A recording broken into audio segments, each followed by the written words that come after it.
Okay အားလုံးပဲမင်္ဂလာပါကျွန်တော်တို့ဒီနေ့ဆက်ပြီးတော့ပြောသွားမယ်သင်ခန်းစာကကြတော့ current sprinkler control ဥယျာဉ်ရေဖြန်းတဲ့စနစ်ဖြစ်ပါတယ်ဆိုတော့ဒီသင်ခန်းစာမှာကျွန်တော်တို့ကဒီ timer ရဲ့เนาะ cascading တစ်ခုပြီးမှတစ်ခုလုပ်တဲ့ timer ပတ်လမ်းရဲ့သဘောတရားနဲ့ conditional interlocking အခြေအနေအရကန့်သက်ခြင်းကိုเนาะကျွန်တော်တို့လက်တွေ့တွေးခေါ်နိုင်စေဖို့အတွက်ကိုရည်ရွယ်ချက်ဖြစ်ပါတယ်ဆိုတော့လုံဆောင်ချက်အဆင့်အနေနဲ့ဆိုရင်ကျွန်တော်တို့ကနံပါတ်1မှာเนาะစနစ်ရဲ့အဓိကအလုပ်လုပ်ပုံကိုအပိုင်း2ပိုင်းခွဲထားနိုင်တယ်เนาะနံပါတ်1ကကြီးမှာတော့ပုံမှန်အလုပ်လုပ်မဲ့အစီအစဉ်ပေါ့နော် sequential operation ဆိုတော့သူကတော့ဒီ system စတဲ့အချိန်မှာကျွန်တော်တို့က zone တွေသတ်မှတ်ထားတဲ့ zone တစ်ခုချင်းစီကိုအလဲကျ15စက္ကန့်စီအလုပ်လုပ်သွားမယ်ဟုတ်ပြီနော် okay ဆိုတော့ဒါနံပါတ်1ဖြစ်ပါတယ်အဲ့တော့နံပါတ်1ရဲ့ခါခွေးမှာဆိုလို့ရှိရင်တော့ဒီစနစ်အလုပ်လုပ်ဖို့အတွက်ကိုเนาะကျွန်တော်တို့ကလိုအပ်တဲ့အခြေအနေ interlock condition ဟုတ်ပြီနော်ဆိုတော့ဥယျာဉ်ရေဖြန်းဖို့ဆိုရင်ကျွန်တော်တို့ကမိုးရွာလို့မရဘူးเนาะဆိုတော့မိုးမရွာရဘူးမိုးရွာနေတယ်ဆိုရင်တော့ကျွန်တော်တို့ရေဖြန်းမှာမဟုတ်ဘူးနောက်တစ်ခုကကျတော့ကျွန်တော်တို့ကเนาะကျွန်တော်တို့ရေဖြန်းဖို့ထားရတဲ့ zone တွေမှာလူရှိလို့မရဘူး no one in that particular zone ပေါ့เนาะအဲ့တော့ zone 1အလဲမှာ zone 1ထဲမှာလူရှိနေလို့မရဘူးလူရှိနေလို့ရှိရင်ရေဖြန်းမှာမဟုတ်ဘူးเนาะချွင်းချက်အနေနဲ့တခြား zone တွေမှာလူရှိနေမယ်ဆိုရင်လည်းလက်ရှိအလုပ်လုပ်နေတဲ့ zone မှာလူမရှိဘူးဆိုရင်ဒီ zone ကိုဒီအတိုင်းပဲကျွန်တော်ရေဖြန်းပေးရမှာဖြစ်ပါတယ်ဆိုတော့ဒီနေရာမှာကျွန်တော်ကဒီ hardware IO mapping design လေးဒီမှာတစ်ချက်ပြထားတယ်ပေါ့နော်ဒါဆိုရင်ကျွန်တော်တို့ကဒီ start button စတဲ့အချိန်မှာเนาะဒီ zone 1 zone 2 zone 3 zone 4ပေါ့เนาะကျွန်တော် zone 4ကိုခွဲထားတယ်zone တွေရဲ့ motion sensor တွေကိုလည်းကျွန်တော်ကဒီ zone အသီးသီးမှာเนาะလူရှိမရှိသိထားနိုင်မယ့်အတွက်ကိုကျွန်တော်ကတက်ဆင်ထားရမှာဖြစ်ပါတယ်ဆိုတော့ PLC logic ရေးသားဖို့အတွက်ဆိုရင်ကျွန်တော်တို့က non logic မရေးခင်မှာစဉ်းစားရမယ့် logic flow ကိုကျွန်တော်တို့နားလည်ထားဖို့လိုတယ်အဓိက logic ရဲ့ project တွေကပါလဲဆိုရင် timer ၄လုံးလုံးကိုတစ်လုံးပြီးမှတစ်လုံးเนาะအလုပ်လုပ်အောင်ဆက်သွယ်ဖို့လိုတယ်ဟုတ်ပြီနော်မှာပြီး timer 1ပြည့်သွားတယ်ဆို timer 2ကို trigger ပေးတာမျိုးပေါ့နော်နောက်တစ်ခါကျွန်တော်တို့ကပတ်လန်းထဲမှာ normally close တွေကိုအသုံးပြုသွားဖို့လိုတယ်ဟုတ်ပြီနော် okayကဲဒါဆိုလို့ရှိရင်ကျွန်တော်ဒီ program ကိုစပြီးတော့ရေးသားပြသွားမှာဖြစ်ပါတယ်အဲ့တော့ပထမဆုံးအနေနဲ့ program ရေးဖို့အတွက်ကျွန်တော်တို့က configuration လုပ်ပေးရမှာဖြစ်ပါတယ်အဲ့တော့ပထမဆုံး configuration မှာကျွန်တော်တို့ဒီ input ကတော့ထုံးစံအတိုင်းပဲ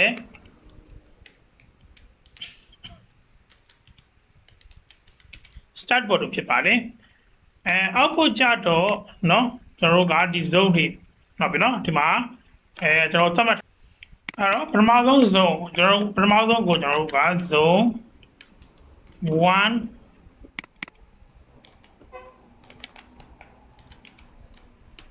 zone 2 zone 3 zone 4ဆိုပြီးတော့ကျွန်တော်တို့သတ်မှတ်ရမှာဖြစ်ပါတယ်เนาะဒါဆိုရင်ကျွန်တော် program ကိုစပြီးတော့ရှင်းပြသွားတော့မှာဖြစ်ပါတယ်အဲ့တော့ပထမဆုံးအနေနဲ့ကျွန်တော်တို့က now start button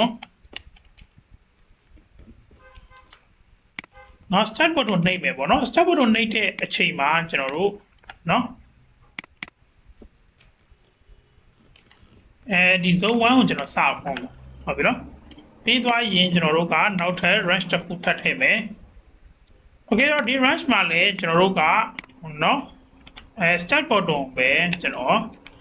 ထပ်ပြီးတော့ထည့်လိုက်ဟုတ်ပြီနော် okay ဆိုတော့အဲ့ဒါပြီးသွားရင်ကျွန်တော်တို့က zone 3ဆိုတော့ဘာလို့ကျွန်တော်ဒီမှာ zone 3ကိုလာထည့်တာလဲဆိုတော့ zone 1 ပြီး zone 2ကကျွန်တော်တို့ဒီ range မှာတွေအလုပ်လုပ်ခဲ့ပါဟုတ်ပြီနော်အဲ့တော့ကျွန်တော်တို့ဒီမှာ timer တွေကိုကျွန်တော်စပြီးတော့သုံးပါမယ် okay တော့ကျွန်တော်ပထမဆုံးအနေနဲ့ဒီမှာ timer တစ်ခုပေါ့နော် timer ကျွန်တော်ဒီမှာအပေါ်ဆုံးမှာတစ်ခုသုံးမယ်ပြီးသွားရင်ကျွန်တော်ဒီဒုတိယ line မှာ timer တစ်ခုထပ်ထည့်မယ်နောက်သူ့ဘေးနားမှာလည်းကျွန်တော်နောက်ထပ် timer တစ်ခုထပ်ထည့်သွားမယ်ဟုတ်ပြီနော်အဲ့တော့ဒီကနှစ်ခုကိုကျွန်တော်တို့ဆက်သွယ်ပေးရမယ်ဟုတ်ပြီနော် okay ပြီးသွားရင်ကျွန်တော်တို့ဒီမှာเนาะ output တစ်ခုကျွန်တော်ထုတ်မယ်ဟုတ်ပြီနော်ပြီးသွားရင်ကျွန်တော်တို့เนาะဒီမှာဆက်သွယ်မယ် okay ဒါလေးပဲဟုတ်ပြီနော်အဲ့တော့ကျွန်တော်ဒီမှာ T on ဒီမှာ TP ထားမှာဟုတ်ပြီနော်ကျွန်တော် zone 1ကိုရေးပြန်ဖို့အတွက်ကျွန်တော်တို့က15စက္ကန့်နဲ့နော်ဒီမှာ okay ပြီးသွားရင်ကျွန်တော်တို့က step auto နှိပ်တဲ့အချိန်မှာပဲဒီကောင်လည်း15စက္ကန့်အချိန်တစ်ခုပေးရမယ်ဆိုတော့သူကတော့ T on သူက15စက္ကန့်ဟုတ်ပြီနော်ဒါတစ်ခုဟုတ်ပြီနော်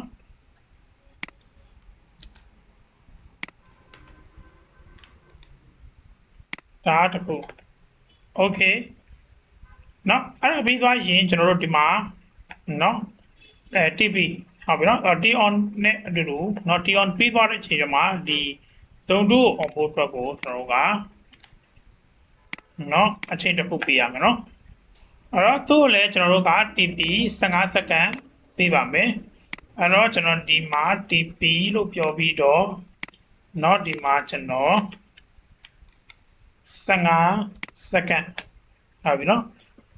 ဒါလေးကျွန်တော်တစ်ချက်ပေးမယ်ပြီးသွားရင်ကျွန်တော်ဒီအောက်မှာကျွန်တော်တို့ကနော်ဒီအချိန်နှစ်ခုကြာခြင်းအချိန်စုစုပေါင်းနော်စက္ကန့်30ကိုနော်ဒီမှာလာပေါင်းထည့်မယ်ဟုတ်ပြီနော်စက္ကန့်30ကျွန်တော်တို့ဒီမှာလာပေါင်းထည့်မယ်ဆိုတော့ဒါလည်း TP ပဲဘယ်လောက်ကြာမှာလဲဆိုတော့စက္ကန့်30ကြာလိမ့်မယ်ဟုတ်ပြီနော်โอเคပြီးသွားရင်ကျွန်တော်တို့ကနော်ဒီမှာနော်ကျွန်တော်ဒီမှာဒါ T on ကြည့်ရမယ်ဟုတ်ပြီနော်ပြီးသွားရင်ကျွန်တော်တို့ဒီမှာ TP တစ်ခုထပ်လာမယ်ဟုတ်ပြီနော်ဒီမှာ TP ဆိုတော့သူကလည်း15စက္ကန့်ဟုတ်ပြီနော်အဲ့တော့ဒီ15စက္ကန့်ကဘယ်လိုဖြစ်မှာလဲဆိုတော့ကျွန်တော်ကဒီ start mode နေတဲ့အချိန်မှာ zone 1က15စက္ကန့် zone 1 15စက္ကန့်ပြီးရတယ် zone 2က15စက္ကန့်သူတို့နှစ်ခုပေါင်းတဲ့စက္ကန့်30ကိုမှကျွန်တော်တို့ကစက္ကန့်30ကြာပြီးတဲ့အခါမှာเนาะ zone 3ကို15စက္ကန့်ကျွန်တော်တို့ကเนาะstep เนาะပုံစံနဲ့ကျွန်တော်တို့က run လိုက်မယ်ဟုတ်ပြီเนาะ okay ကဲဒါဆိုရင်ကျွန်တော်တို့ zone 4ကိုဆက်သွားမယ်ဟုတ်ပြီเนาะအဲ့တော့ zone 4သွားမယ်ဆိုရင်ကျွန်တော်တို့ကထုံးစံတိုင်းပဲဒီမှာpass time တစ်ခုယူမယ် on time တစ်ခု pass time တစ်ခုဟုတ်ပြီเนาะဆိုတော့ဒါကเนาะကျွန်တော်အများအားပြောနေကြเนาะ T on TP အတွေ့ဖြစ်ပါတယ်ဟုတ်ပြီเนาะဒါလေးကျွန်တော်တို့ဒီမှာတွဲပြီးလိုက်မယ်ဒီမှာလေးပြန်ဆက်လိုက်မယ်ဟုတ်ပြီเนาะ okay ပြီးသွားရင်ကျွန်တော်တို့ကဒီ output က zone 4ဟု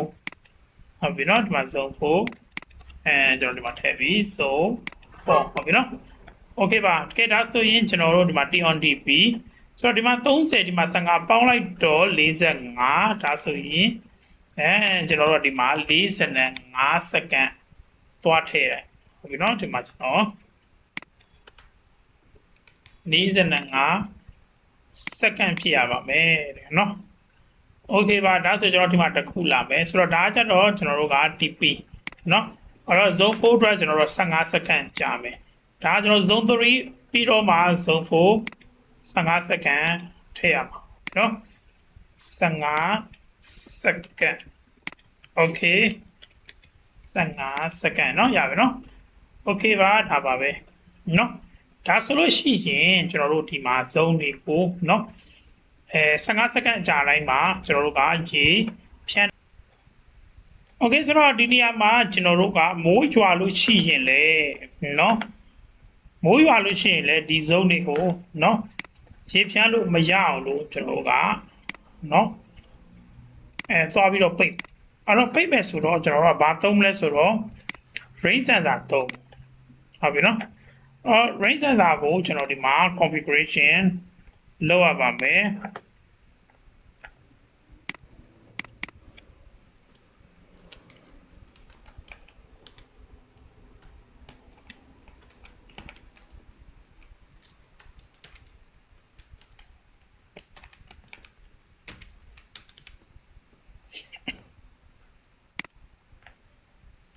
okay เนาะဒါဆိုကျွန်တော် rain sensor ထည့်လိုက်ပြီ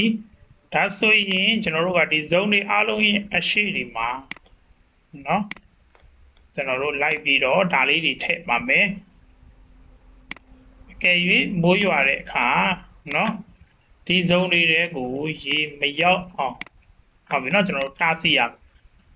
ပြီเนาะဒီဇုံတွေကိုရေမရောက်အောင်တားဆီးโอเคကဲတော့ကျွန်တော်ဒီမှာ rain sensor တွေပဲတညီတညွတ်တဲ့ထည့်ပါမယ်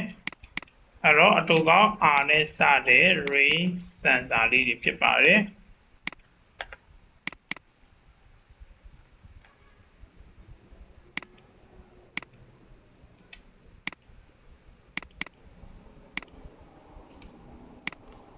အေးဟုတ်ပြီနော်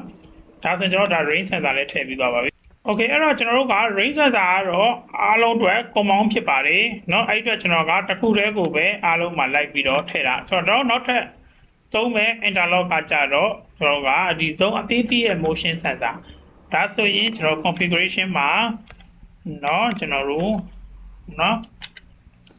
ဇုံ motion sensor တွေကိုထည့်ပါမယ်အဲ့တော့ကျွန်တော်ကအတူကောက်တွေနဲ့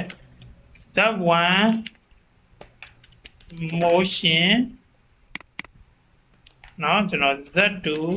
motion ဒီလိုလေးတွေကြီးသွားမယ်နော်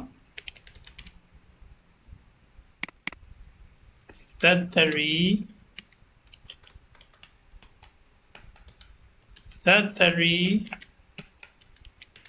motion နော်ကျွန်တော် Z4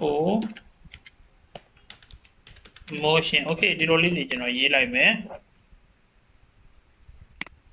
ဟုတ်ပြီနော်ဆိုတော့အဲ့လိုပြီးသွားရင်ကျွန်တော်ဒီမှာဇုံတစ်ခုချင်းစီရဲ့ရှေ့မှာသူ့ရဲ့သက်ဆိုင်စင်တာတွေကိုထည့်ဟုတ်ပြီနော် okay ဆိုတော့ကျွန်တော်ဒီမှာယူမယ်เนาะဒါဇုံတစ်ခုချင်းစီရဲ့ရှေ့မှာလာထည့်မှာဖြစ်ပါတယ်အဲ့တော့ကျွန်တော်က interlock ဒီ normally close တွေရင်သွားခံလိုက်တာပေါ့နော် normally close တွေကိုယူပြီးတော့ထည့်ပါမယ် okay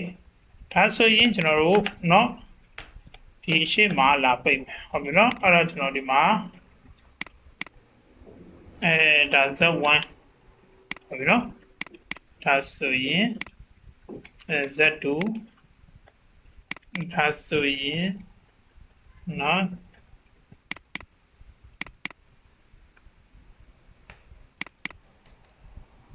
Z3 ဒါဆိုရင်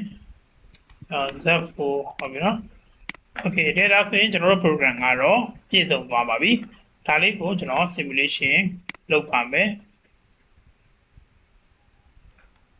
ဟုတ်ပြီနော် simulation လုပ်ဖို့အတွက်ကျွန်တော်ကဒီဟာနည်းနည်းကြီးနေလို့ပေါ့နော်ဒါလေးကိုကျွန်တော်နည်းနည်းချုပ်နေတာဖြစ်ပါတယ်အဲ့တော့ကျွန်တော်ဒီမှာနော် compile လုပ်မယ်ပြီးသွားရင်ကျွန်တော်တို့မှာ launch simulator နှိပ်မယ်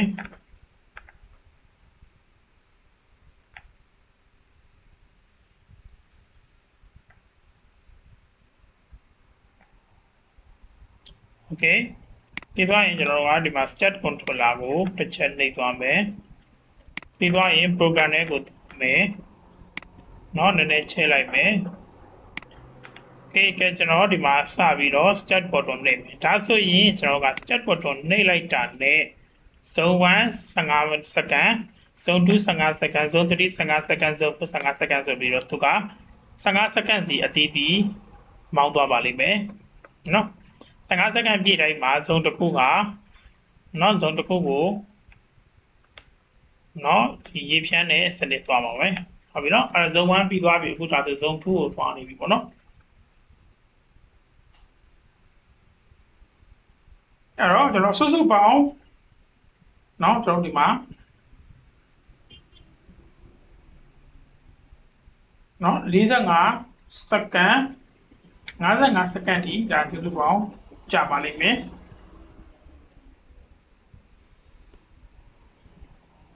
เนาะကျွန်တော်ဒီမှာ45 စက္ကန့်အားလုံးအပြီးစီးဆိုရင်55 စက္ကန့်ပေါ့เนาะ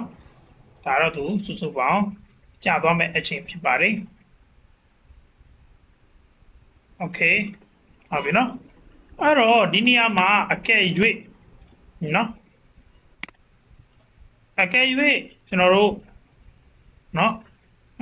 ဒီနေရာမှာထားပါတော့เนาะ စမ်းသာတစ်ခုခုပေါ့နော်ကျွန်တော်တို့အခုဒီမှာ start button ပြန်ဖြုတ်ပြီး start button ပြန် on ပြီးဟုတ်ပြီနော်ဇုံတစ်ခုခုမှာသူ့ရဲ့မှာထားပါတော့မိုးရွာနေတယ်ဟုတ်ပြီနော်မိုးရွာနေတယ်ဆိုရင်ကျွန်တော်ကတရားရေနော်ရေမဖြန်းတော့ဟုတ်ပြီနော်ဒါတစ်ခါတစ်မျိုးနောက်တစ်ခါကျွန်တော်တို့နော်လူရှိနေတယ်ဟုတ်ပြီနော်လူရှိနေတယ်ဆိုလည်းရေမဖြန်းတော့ဆိုတော့ဒီပုံစံတိုင်းပဲเนาะဒီမှာကျွန်တော်ဗီဒီယိုကတော့ဒီလောက်ပါပဲအဆုံးထိကြည့်ရှုပေးတဲ့အတွက်အားလုံးကိုအထူးပဲကျေးဇူးတင်ပါတယ်